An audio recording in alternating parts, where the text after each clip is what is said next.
We have a huge NHL trade to discuss between the Toronto Maple Leafs and the Ottawa Senators. The big deal that was rumored to go down here over the weekend is now official. We have a 6-player trade to discuss. We'll get into all the details coming up next.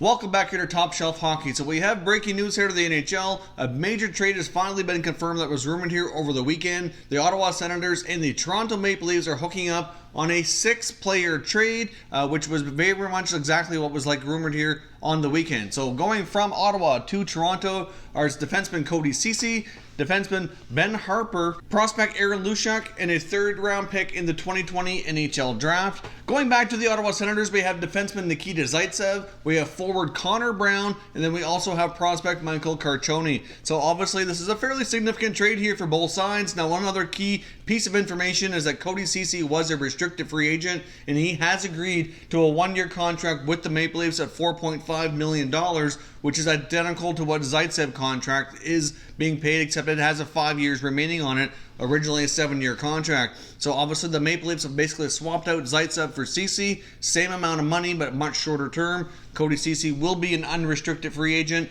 at this time next year unless he comes to terms with Toronto on a contract extension, which cannot be negotiated until after January the 1st since it's a 1-year deal. There was some talk that they very well might end up going to arbitration because Cody Ceci was arbitration eligible. Some wondered if Cody Ceci filed for player elected arbitration that the Leafs might end up walking away, just clearing it off the books, or even flipping him to another team, which I guess we can't completely rule out, but it does look as though Cody Ceci will indeed play for the Leafs next year on a 1-year deal at $4.5 million.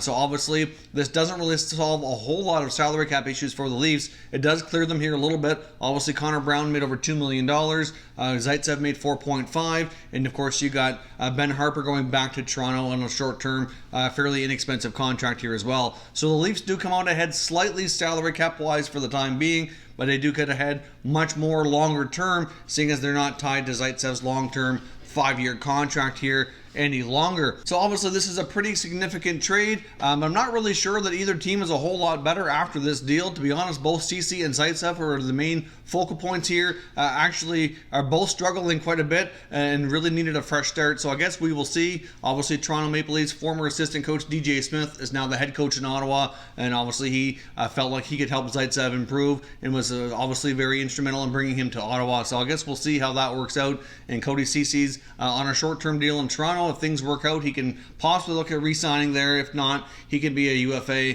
and go wherever he likes next year. But however, the Senators also received Connor Brown, who's going to get much more of an opportunity to play a bigger role, likely thrive there, and could potentially be a really good player for them longer term here. So even though they get the toxic contract for Zaitsev, they do move Ceci along. They get Brown in return. We'll see if this deal could possibly help both teams here. So of course, as always, love to hear your thoughts and opinions down in the comment section. Let me know what you think of this big Toronto-Ottawa deal.